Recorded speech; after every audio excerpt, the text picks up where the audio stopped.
Coordinated, episode 195. Coordinated AMA.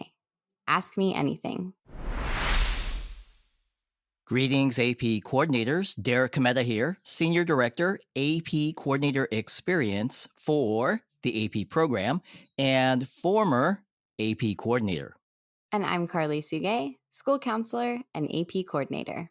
Thanks for joining us for a mystery episode. That's right. I'm sort of out of the loop on this one, my friends. I don't know exactly what our topic is going to be.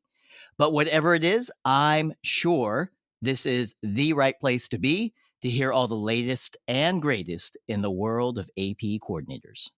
You are right about that. Let's get to it. It's time to get coordinated.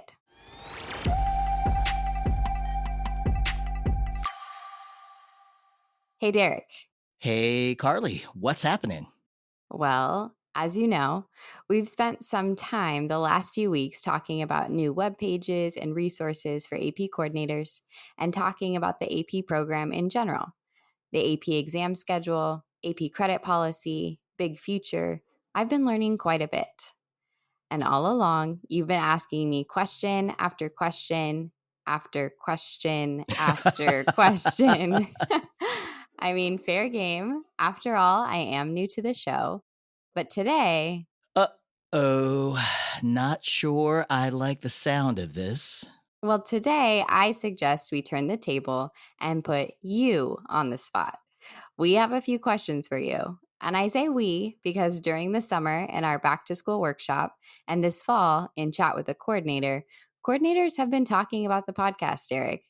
They would like to know a little more about the show itself and how you always say you are a former AP coordinator.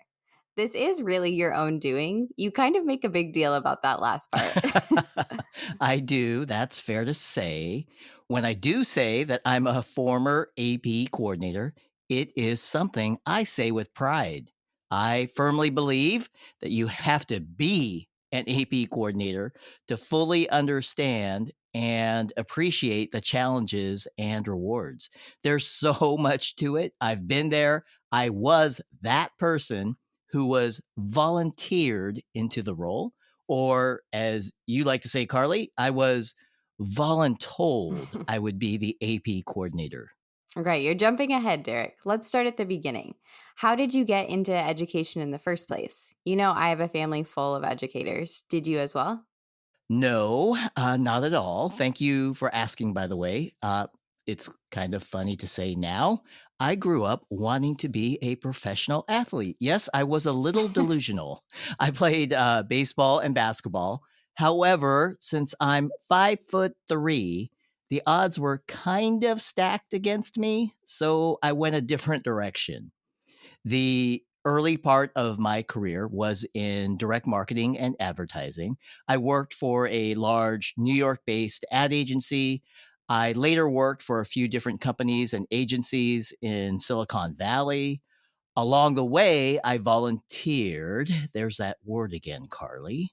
I volunteered to coach youth basketball, and coaching became a passion of mine. And I wanted to switch into a career that would allow me to continue with that. Education made a lot of sense because of the daily schedule. So I applied to one school, just one, humble brag, and poof, before I knew it, 2 decades had passed in a blur.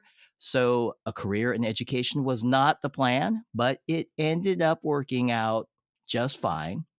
By the way, when I applied for that job at my former school, that was back when you had to clip out job postings out of the newspaper, Karli. A little before your time. Right, just a little. So you mentioned that you were voluntold to be the AP coordinator at your school. That's correct. It's a pretty familiar story. There were some unexpected changes at my high school during the summer. And about a week before school started, I was told, good luck, Derek. You're the new AP coordinator. I did get a copy of last year's AP coordinator's manual and a pat on the back, and that was my training. We, we as in AP, we try to provide a little more support these days. Right, we do. Hey, so what was your role at your former school? I was the director of standardized testing and scheduling, kind of a fancy title that basically meant I managed testing, I managed the master schedule, and individual student schedules as well. And that last part was a beast. Our school counselors did not make changes to student schedules. All changes to those schedules for students were my responsibility. Ooh, I wish you could do that for my school. So, do you miss it? Do you miss being at a school? Do I miss being at a school? That's a question that does come to mind from time to time. And honestly, yes, I do. I was on campus day after day for nearly 20 years, a long time. And as you know, Karli, students have a wonderful, unique energy. I think that's why many educators are in it for life. No 2 days were ever alike. That is for sure. And you gave it all up to work at College Board. What's up with that? For once, it was the right opportunity at the right time. As you might imagine, I enjoyed being an AP coordinator. I think I was pretty good at being an AP coordinator. And now I get to dedicate 100% of my time on training and professional development for AP coordinators worldwide. I am blessed. I mean that. And I've said this a few times. I think AP coordinators are some of the very best people in all of education. So many unsung heroes out there. Why, thank you, Derek. That's very nice of you to say. It's true. We don't choose to be AP coordinators for the glory or recognition, at least none that I know of do.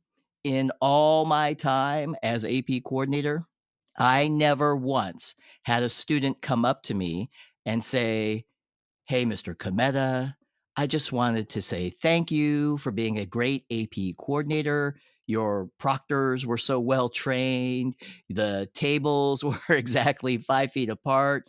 Your randomized seating chart was perfect. You've inspired me. And when I finish college, I want to be an AP coordinator just like you." Yeah, nice thought, but it never happened.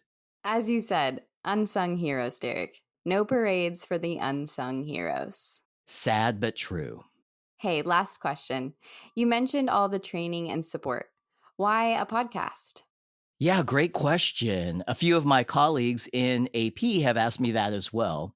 This was I should say, this is a passion project. I love podcasts myself. True crime is my favorite genre. A podcast is something I wanted to do ever since day one of joining AP. And with the support of my colleagues and managers, here we are, almost 200 episodes later. And I think our podcast is important for this reason. We want to offer AP coordinators the opportunity to engage with us how and when they want. And whether that's a publication, a web page, video, in person, or podcast, we're trying to do a little bit of everything so that our colleagues can learn and grow and feel supported in the way that's most comfortable and convenient for them. That makes sense. And Derek, I'll let you off the hook now. Not bad. You did okay. I'd say you earned, well, let's say you generously earned a 5. How do you like that? I'll take that every day of the week. Thanks, thanks, Karli. This was unexpected fun, but unexpected. Just trying to keep you on your toes, Derek. And AP coordinators, we are on our toes as well. I know my dancing shoes are on. Things are ramping up. We'll be back next week to talk about an important date. Guess what? There's lots of stuff going on as we prepare for the final ordering deadline of November 15th. Until then, here's our call to action. please keep downloading our show. Keep listening.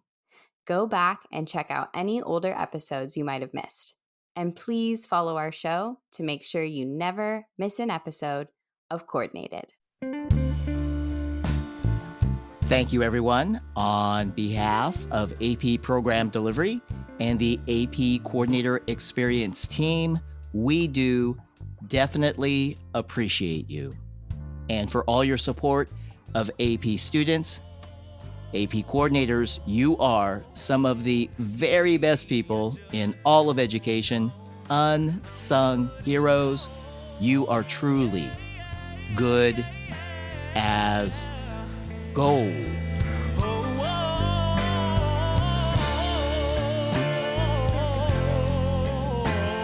And maybe I just don't know. I'll say it over and over and over again till I believe it's so.